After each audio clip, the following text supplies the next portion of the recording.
Hey everyone, welcome to Judging for the Win. I'm Dave, and this is my daily ruling. Today's question comes to us from the True Stories collection, as in, it actually happened at an event that I was actually judging. Amy calls for a judge and points to a green sun zenith in her graveyard. She explains that she's just drawn for turn and realized that last turn she played this card and forgot to shuffle it into her library when it resolved. What is the appropriate infraction, penalty, and fix? Okay, so the first thing to do in a live call after establishing the basic facts is to consider the possibility of cheating. Obviously, most judge calls that you take are going to be honest mistakes, but there's always a potential for the contrary. As a judge, it's important to identify cases that merit additional scrutiny early in order to give you the best chance of making a correct determination. In general, this can be decided based on the answer to two questions. How much advantage does the player who committed the infraction stand to gain, and how likely is it that the opponent would be able to notice the infraction? The case presented in the original problem statement does not rank particularly high on either of these metrics. Although it is possible to derive advantage from having the GSZ in your graveyard rather than in your library, e.g. from the Delve mechanic with Delirium or effects that can return cards from your graveyard to your hand, none of those were relevant in the actual call, nor are they customarily part of the decks that play GSZ in Legacy. Actually, such decks are normally constructed so that the Green Sun Zenith is a decent to good draw in most spots in the game, so leaving it out of the library to thin the deck is also implausible. On the other hand, because the graveyard is a public zone, the opponent could notice this infraction at any time after it's committed, not just at the time when it's being committed. And there are a lot of cards in the format that make looking at your opponent's graveyard a real possibility, so it's relatively likely that the opponent could notice this way. Altogether, if this was a cheat, it would be a pretty risky and low value one. In the actual call, the infracting player was the one to actually call a judge, which also lowers the likelihood that this infraction was intentional. Given that this was an honest mistake, the correct infraction is a game rule violation. Amy did not correctly follow the instructions on her spell, namely the one to shuffle it into her library. The penalty is a warning. Nick also bears some responsibility for making sure that the game proceeds correctly, so he would get a warning for failure to maintain game state for not noticing something was wrong. The fix for this scenario is a little bit interesting. Normally in cases of a GRV there are two policy-supported options. Either leave the game state as is and resume gameplay, or else back up to the point of the infraction, fix it, and proceed from there. Leaving the game state as is isn't terrible here.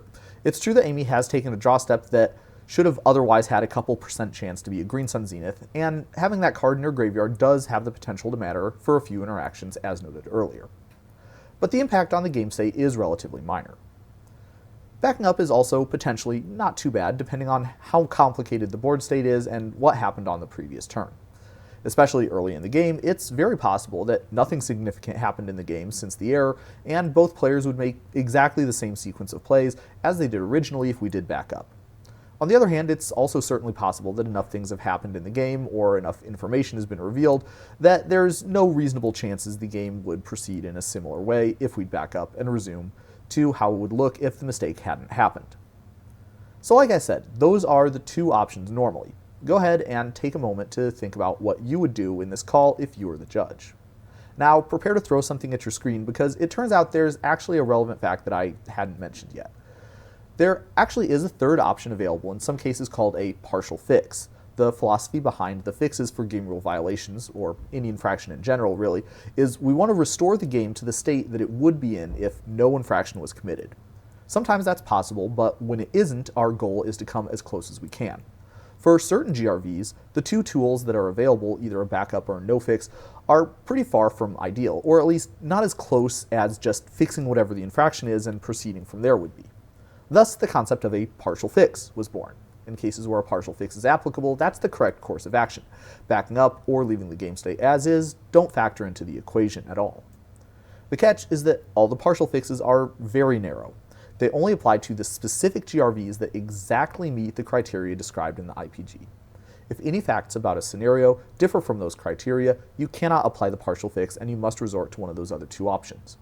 So let's take a look at the partial fix for the scenario that we're considering, and you can see it's a little dense. Almost all the lines in Magic's policy document have some sort of a story behind them, and if you don't have the background, it can be difficult to interpret and correctly apply it. That's why, particularly with Magic policy, it's helpful to have an experienced mentor who can help guide you when you're first starting out. I'll go through this partial fix clause by clause in order to confirm that it is appropriate to apply it here. The general overview is that if an object is not in the correct zone, you put it in the correct zone. That definitely sounds like we're off to a good start. The green sun Zenith is supposed to be in Amy's library, but it's actually in her graveyard. And the logical fix would be to move it there now.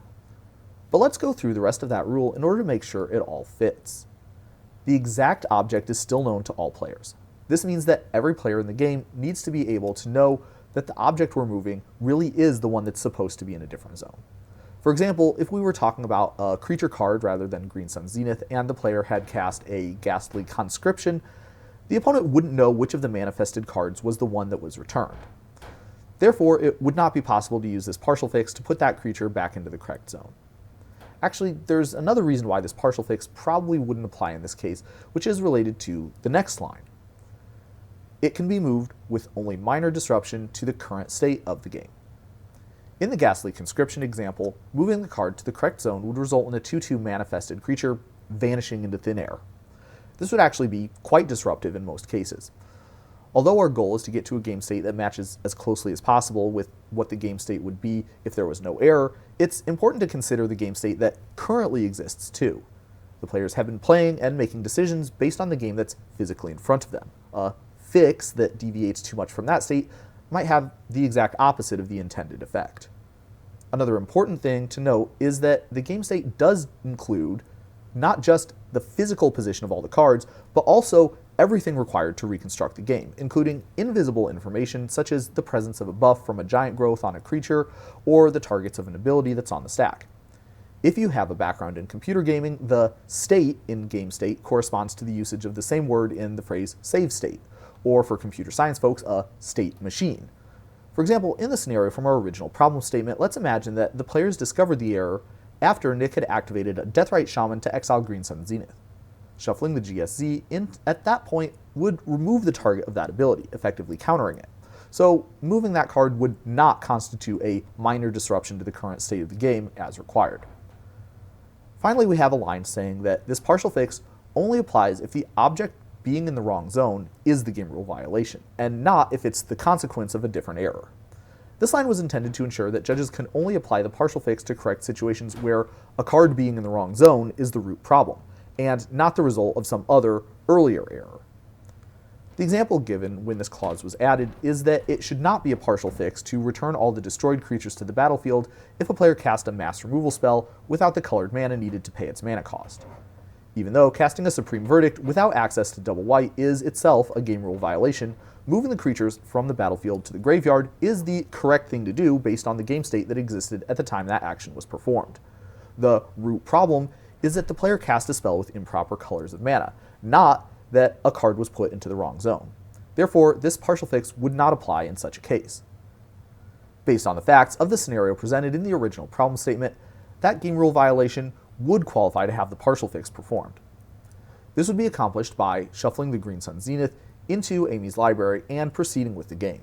If Amy knows the position of any cards in her library, for example, if she scried something to the top or bottom after she played the Green Sun Zenith, those cards would remain where they were, and the Zenith would be shuffled into the random portion of the library. The fact that we're performing a partial fix has no bearing on the penalties associated with this infraction, which would be as described earlier. All of this is assuming that this infraction happened at competitive rel. At regular, I like to use the fix from competitive rel as a starting point, only modifying it if I feel a material issue interferes with how fun or fair the fix is. In this case, I see no problems just using the same fix of shuffling the GSZ back in. And that's all I have for you today. How did you do? Join me again next time for another daily ruling. Until then, I hope you have a great day.